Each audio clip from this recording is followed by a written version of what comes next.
여러분 안녕하십니까? 프랭크 남씨에서 보내드리고 있는 시사만평. 오늘의 주제는 대한민국의 운명을 바꾸는 행운의 메시지입니다. 4.15 총선이 끝난 지도 벌써 3개월이 지났지만은 수사당국에서는 수많은 부정선거 의혹에 대해서 아무런 수사 결과를 발표하고 있지 않습니다. 문제가 되고 있는 사전투표와 관외투표의 부정선거 의혹에 대해서 모든 기성 언론들이 투표 조작은 없었다고 한결같이 주장을 하고 있었던 그런 가운데 엊그제 중앙일보가 단독으로 보도한 시흥 고물상에서 발견된 사전투표 용지 관련 보도는 오랜만에 기성 언론을 통해서 접하는 충격적이면서도 신선한 특종이었습니다. 이어서 몇몇 언론에서도 인용 보도를 하고 있는 추세로 보아서 문재인의 레임덕은 서서히 시작되고 있음을 예고하고 있습니다. 어떠한 주장이 대세를 이루고 아무리 강력한 힘으로 진실을 덮으려 해도 지구가 둥글고 태양을 중심으로 자전과 공전을 하면서 돌고 있듯이 진리와 진실을 감출 수는 없을 것입니다. 만일 사전투표와 관외투표에서 부정선거가 없었더라면, 그리고 모든 개표 과정이 공정하게 이루어졌다면 민주당이 얻을 수 있는 의석수는 과반 의석에 한참 못 미치는 참담한 결과가 나왔을 것입니다. 저들도 그것을 잘 알고 있기 때문에 온갖 방법을 동원해서 부정선거를 획책했을 것입니다. 180석이란 괴물스러운 결과는 대한민국의 역사 이래로 있을 수 없는 부끄러운 대참변이 일어나는 것으로 부정선거의 조작팀 계산착오로 인해서 예상을 크게 뛰어넘는 결과가 나왔던 것이고, 오히려 당황해하고 논란 쪽은 부정선거를 획책한 당 지도부였을 것입니다. 이번 4.15 총선 부정선거에 동원된 여러가지 유형들은 최첨단 컴퓨터 시스템 장비의 조작으로부터 수작업에 이르기까지 너무나 다양해서 부정선거 종합 선물 세트를 할 만하고 세계 선거사에서 역사적인 사건으로 기록될 만한 특별한 사건이었습니다. 부정선거 의혹을 입증할 만한 구체적인 사례들은 그동안 공병호 TV를 비롯해서 가로세로 연구소, 신의 한수, 이봉규 TV, 성창경 TV, 바실리아 TV, 미디어 A 등 그 외에도 수많은 유튜브 방송에서 수천 건이 넘는 영상으로 폭로하였으며, 지금 현재도 그러한 부정선거 의혹의 제기는 계속 이어지고 있는데, 최근에는 고물상에서까지 부정선거를 입증하는 투표 용지와 파쇄된 투표 내용물들이 쏟아져 나와서 국민들을 경악스럽게 하고 있습니다. 또한 지난달 6월 30일까지 대법원에 접수된 국회의원 선거 무효 소송은 137건이나 됩니다.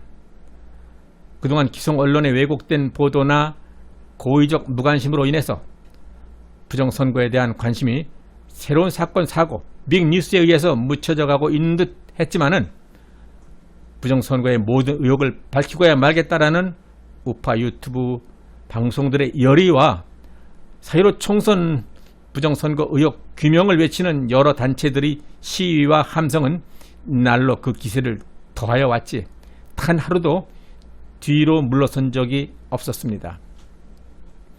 따라서 대한민국의 장래를 걱정하는 우파 국민 모두는 137건이나 되는 선거 무효 소송 또는 당선 무효 소송에 대해서 대법원에서 기각되지 않도록 하는 내용과 검찰의 신속하고도 철저한 수사를 촉구하는 국민의 뜻을 대법원과 검찰에 여러 경로를 통해서 전달해야 하며 압력을 가해야 될 것입니다.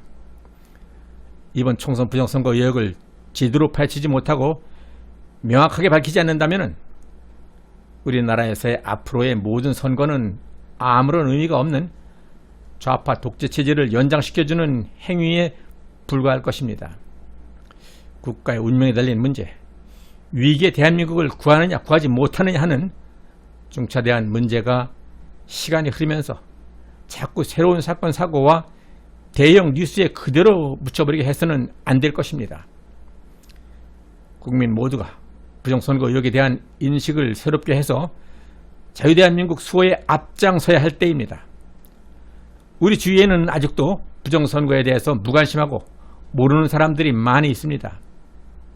물론 하루하루 생업에 바쁘시고 주요 신문이나 방송에서도 고의적으로 허위 사실만을 보도한 그런 결과입니다.